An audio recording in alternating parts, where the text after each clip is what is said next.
목사님 또는 목회자라고 하는 분들이 지금 뭐 아주 맹렬하게 정치 쪽에 관여해서 목소리를 내고 있잖아요. 그거에 대해서는 좀 어떻게 보고 계십니까? 모든 사람들은 정견이 있고 있어야 합니다. 네.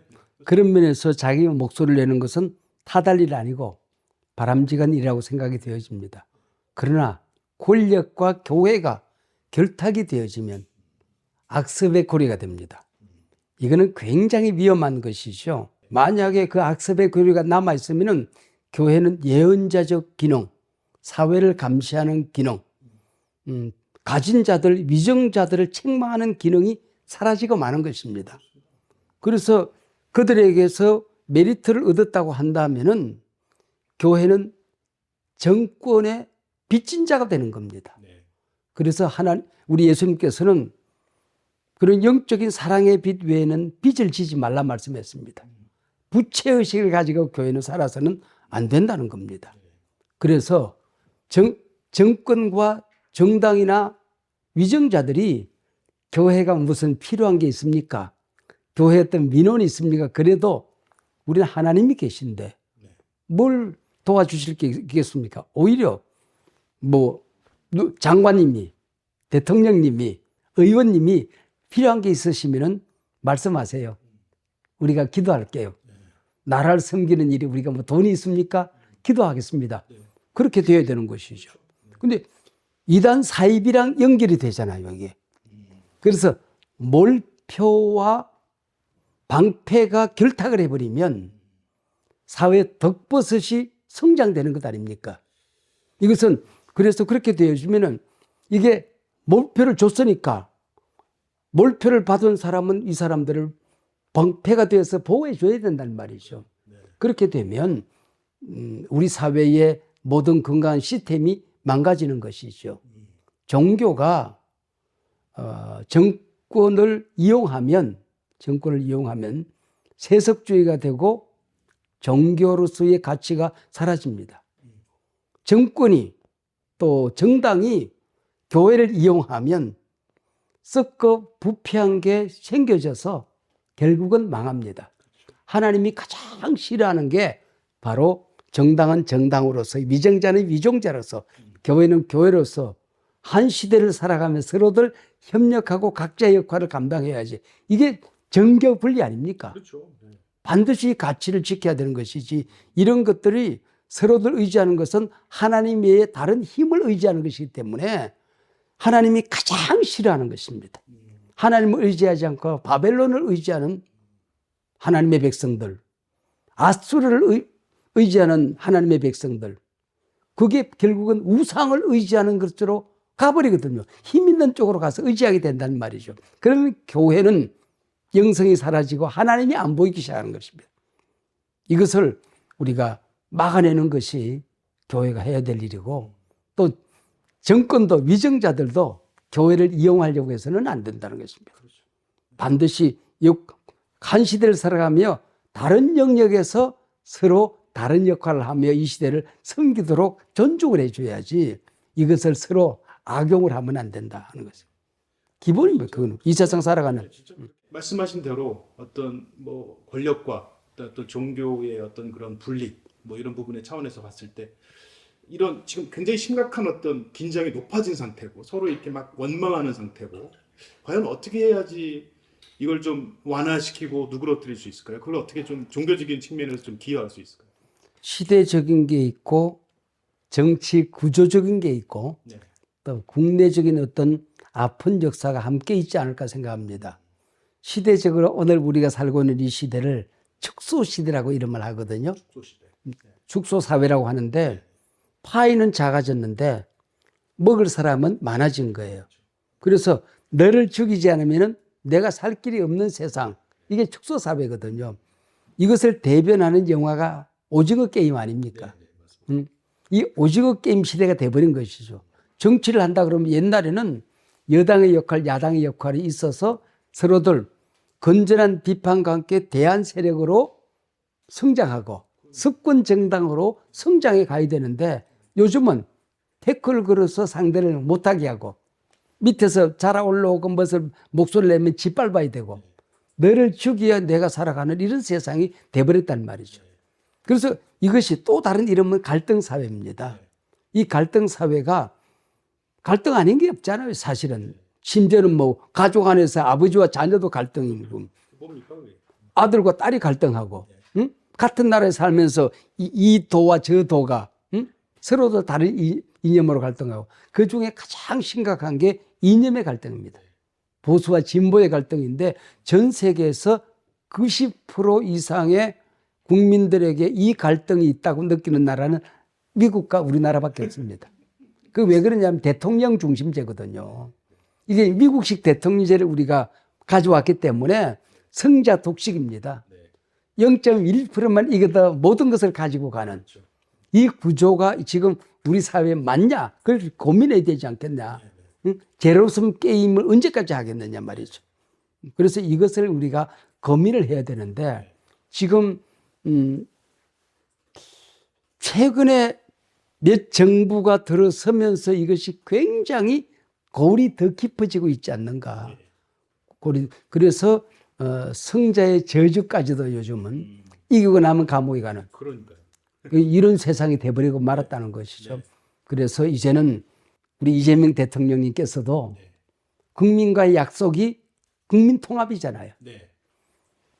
그 자리에서 나오는 시간에는 마지막 평가가 남을 것인데 여러 가지가 있겠지만 경제도 있고 뭐 여러 가지 국제 외교도 있겠지만은 가장 중요한 가치는 통합을 이루었느냐 더 골을 깊게 만들었냐 이것이 아마 대통령에 대한 평가가 되지 않겠나. 맞습니다. 국민과의 약속이니 지켜달라. 그리고 이런 것들을 여당에도 야당에도 이래서는 안 되지 않겠어요? 정말 야당도 자기 나름대로는 억울하고 섭섭한 게 있을 거예요. 그렇죠. 그래도 법 집행은 우리 사법부를 믿자. 그렇죠. 믿을 수밖에 없다. 그리고 탄핵의 강을 건너라. 그리고는 중도 중원과 함께 대안 세력으로서 그리고 대안을 만들어내는 sub권 정당의 능력을 키워가는 지금 중원에 있는 사람들과 함께 손을 잡고 이 시대를 건강하게 이끌어가야 된다. 그래서 저는 우리 시대를 아령사회라고 표현합니다. 그래서 이쪽에 아령이 큰 거구가 있어요. 극자가 있어요. 중원은 손잡이예요. 이게 점점 작아져요. 그럼 부러지는 시대가 오면 나라가 망하는 거거든요. 그래서 이 중원이 숨쉬는 공간을 만들어라. 그리고 이 사람들과 함께 나라를 건설해 가야 된다. 이 사람들이 좌우의 목소리를 들으면서 이 사회를 끌고 갈 때에 건강한 사회가 될 수 있다. 이 목소리를 끊임없이 내줘야 된다는 것입니다. 그리고 여당은 자기 진영에 극단적인 가치가 있을 수 있어요. 선명성, 그다음에 자기 진영의 어떤 그 이권성 이런 것들이 있고 목소리가 크겠지만은 그러나 최소한 실용주의적으로라도 중원을 안고 가야 된다. 그런 면에서 안 되는 것 같기도 하고 되는 것 같기도 한데 우리의 가치관이 있지 않습니까? 그래서 한미 동맹, 이거는 지금 어쩔 수 없이 안보 동맹이 아니잖아요. 경제 동맹, 문화 동맹, 외교 동맹 모든 면에서 이것이 강하게 작동돼야 되거든요. 뭐 안보는 미국, 경제는 중국 그런 시대가 아니에요. 이제는 중국과 미국이 전 세계를 이끌어가던 가치도 사라졌습니다.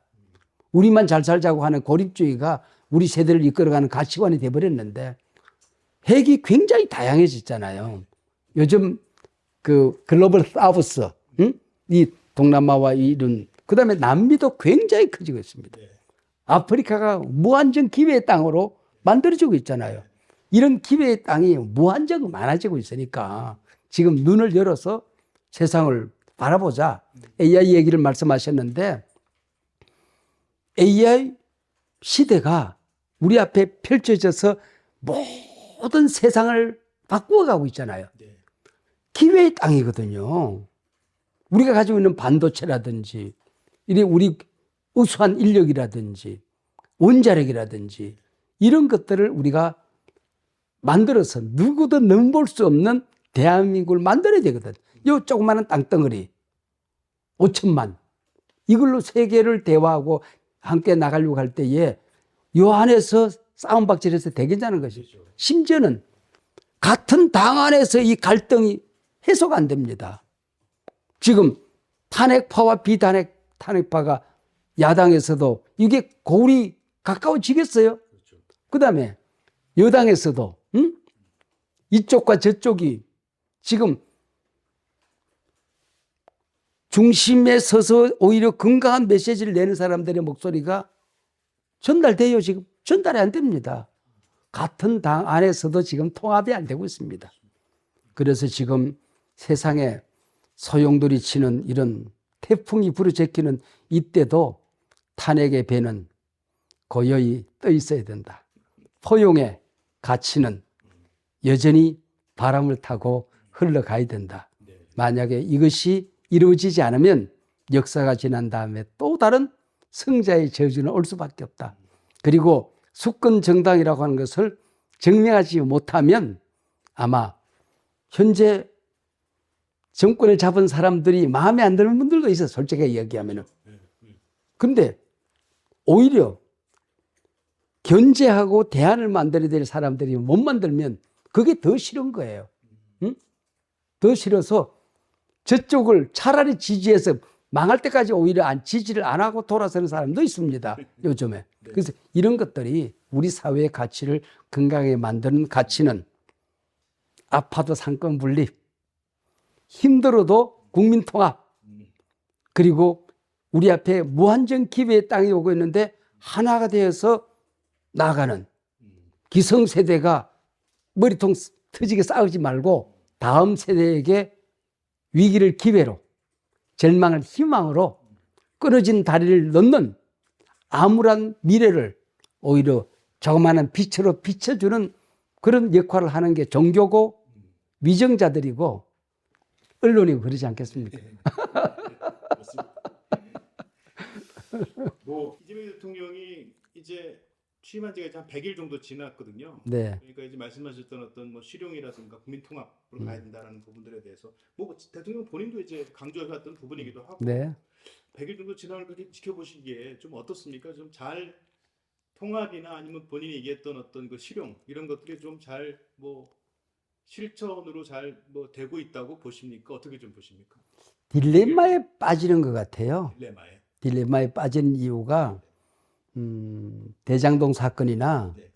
또 공무원들 내란 조사하는 TF팀을 만든다든지 뭐 이런 것들을 지금 트럼프랑 대화하면서도 양쪽 주장이 있고 하니까 말하자면 팬덤들, 나를 지지하는 아주 열광적으로 따르는 사람들을 소외시킬 수 없잖아요. 그렇죠. 진보적인 가치를 버릴 수가 없잖아요. 그렇죠. 그러나 또 이제 한편에서는 진영의 대통령이 아니라 모두의 대통령이 되겠다고 약속을 했으니 그렇죠. 우클릭이라도 해야 될 거 아니에요. 네. 응? 네. 그래서 거기서 하면 기업인들을 만나는 이런 역할들. 그래서 그들을 소외시키고 번영의 길을 가는 것은 불가능하잖아요. 그래서 이것은 정의 구현이라고 보는 사람들과 이것은 방탄이라고 보는 사람들과 응? 그다음에 이것은 대통령이 국가의 시스템을 망가뜨렸다고 보는 사람과 이것은 이미 끝난 일들에 대해서 정의로운 종결로 보는 사람들, 이런 사람들이 서로 나누어지고 있으니까 이게 응거주춤에 있을 수밖에 없는 아마 대통령이 아닐까. 그래서 결국은 이 딜레마를 해결하지 못하면은 이거는 끝까지 응거주춤할 수밖에 없을 것이다. 그 다음에 그런 걸 만들 때에 좀 언어의 온도가 있었으면 좋겠어요. 언어의 온도. 말하자면 좀 따뜻하게. 말하자면 어두운 구석에 숨은 그런 것들이 있으면 빛으로 비춰내야 되잖아요. 네. 그런 것은 좋다 이 얘기죠. 그리고 밝힌 다음에 용서하고 선언하고 가는 게 그게 통합이거든요. 그렇죠. 네. 그래서 그렇게 가야 되는데 공무원 내란 뭐 조사 TF 네. 내란이 뭡니까? 국가 전복이거든요. 아니, 공무원들을 조사하면서 내란이 뭡니까? 국가 건전한 시스템 회복. 좀 용어를 내가 좀 만들어 드렸으면 좋겠어. 어? 내란 조사 TF가 뭡니까? 공무원들은 그러면 사기를 어떻게 되고? 완전 땅에 떨어지는 거죠. 그리고 복지부동. 일하면 큰일 난다. 그럼요.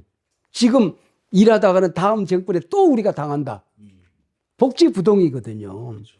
그래서 이런 것들을 정권이 바뀔 때마다 공무원들 줄 세우기 이런 거 이제 그만하자.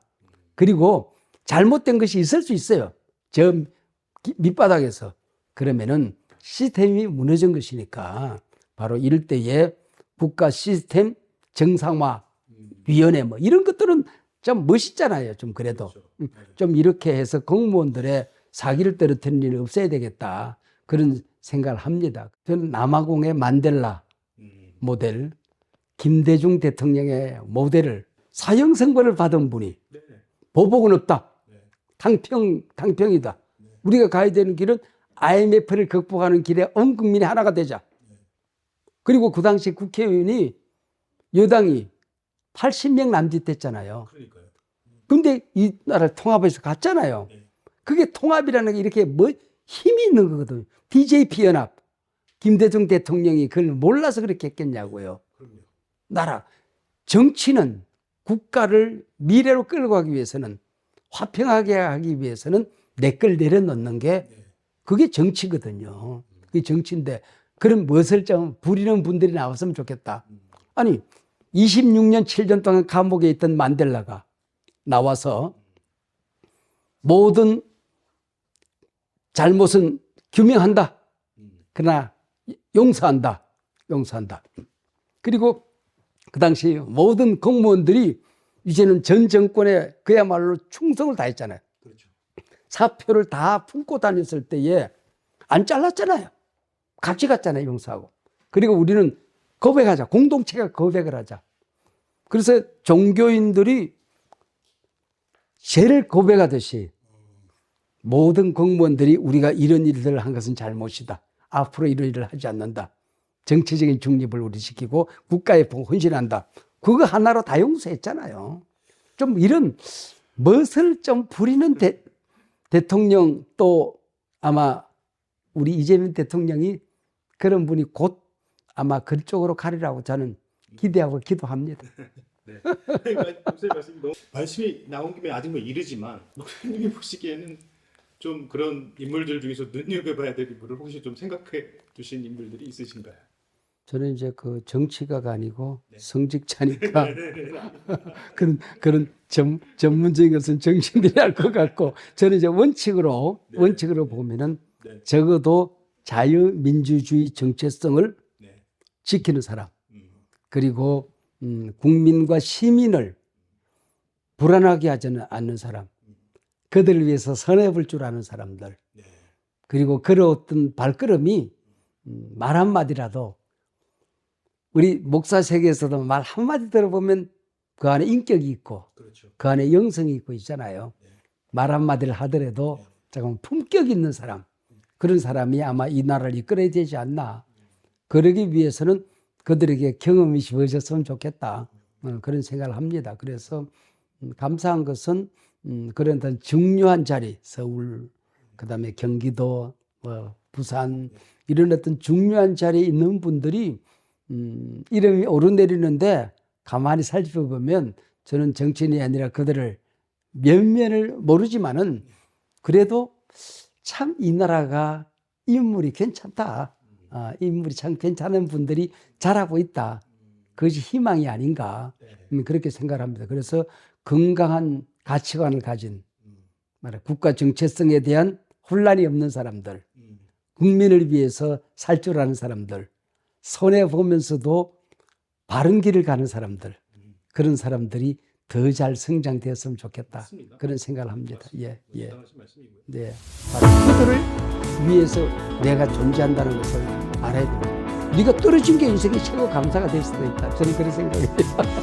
교인들이 흩어진다고 지금 낙심하는데 교회론 가운데 흩어지는 교회가 있습니다.